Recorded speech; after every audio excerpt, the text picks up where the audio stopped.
as you have seen that both monetarists and Keynesian agree that the aggregate demand curve is downward sloping and shifts in response to changes in money supply.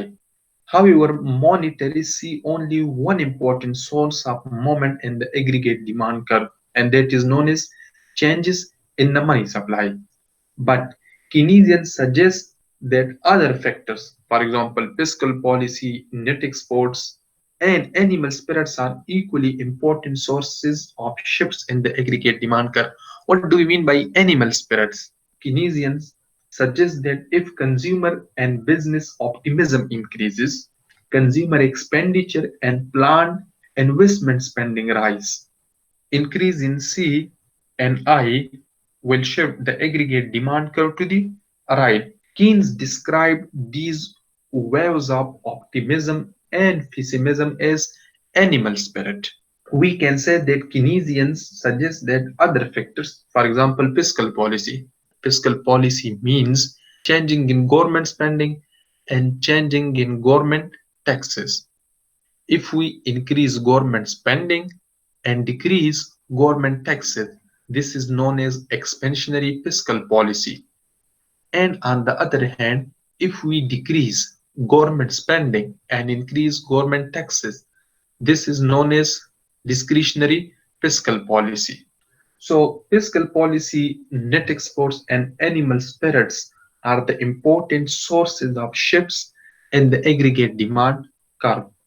Look at this is the Keynesian view that YAD or aggregate demand is the summation of C, I, G, and NX.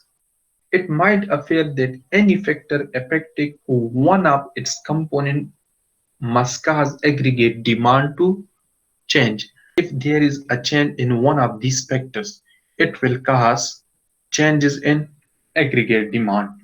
Then it would seem that a fiscal policy change, such as a rise in government spending, would necessarily shift the aggregate demand curve because monetarists view changes in the money supply as the only important source of shifts in the aggregate demand, and they must be able to explain why the foregoing reasons is invalid. Very simply, the monetarists were of the view that changes in the money supply is the primary source of changes in aggregate demand. But the Keynesians were of the view that fiscal policy, net exports, and animal spirits are the possible and most important factors shifting the aggregate demand curve. Now, the monetarists need to explain that why these factors are invalid. Monetarists agree that an increase in government spending will raise aggregate demand. They are agree that if we increase the government spending, it will increase the aggregate demand. If the other components of aggregate demand remain unchanged, for example, C, I, and NX. So monetarists were of the view that if we increase the government spending, we are agree that it will increase the aggregate demand, but keeping C, I, NX constant. If we keep C, I, NX constant, and if we increase G, it will increase YAD. So monetarists were agree up to this point. They contend that increase in government spending will crowd out private spending. This is the main point you need to understand.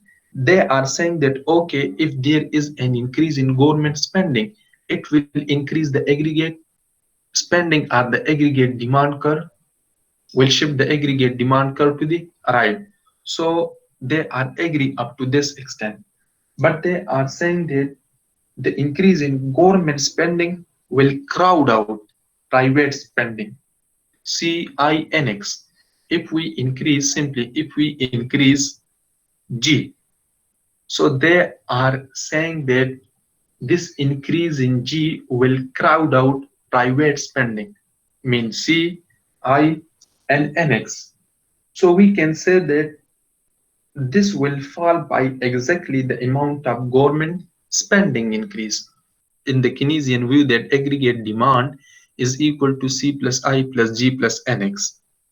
So monetaries are saying that okay, if you increase this value G by keeping Ci and Nx constant, this value will increase automatically. But they are saying that if you increase this value of G and all these private spending Ci and Nx, if they remain constant, so this increase in G will crowd out this private spending.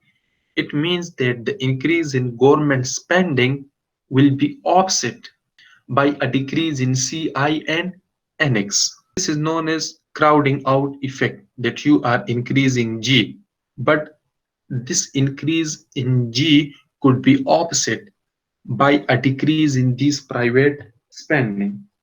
So the monetarists contend that increase in government spending will crowd out private spending, which will fall by exactly the amount of government spending increases. It means that if you are increasing the government spending by $20 billion, so the private spending could be offset this increase in government spending, suppose by $20 billion as well.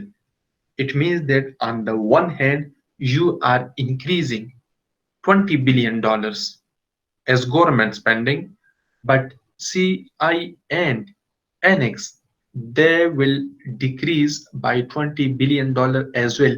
It means that the increase in government spending could be offset by a fall in private spending. And this is known as complete crowding out. Very simply, look at here. Actually, you are increasing this G by $50 billion. Okay, on the one hand, the federal government is increasing its expenditures by $50 billion, but it might be the case that C decreases by $30 billion, I decreases by $10 billion, and similarly NX decreases by 10. So it means that the $50 billion increase in government expenditures might be offset by these private spending. So I mean $50 billion increase could be offset by a $50 billion decrease in private spending. That's why this is known as complete crowding out.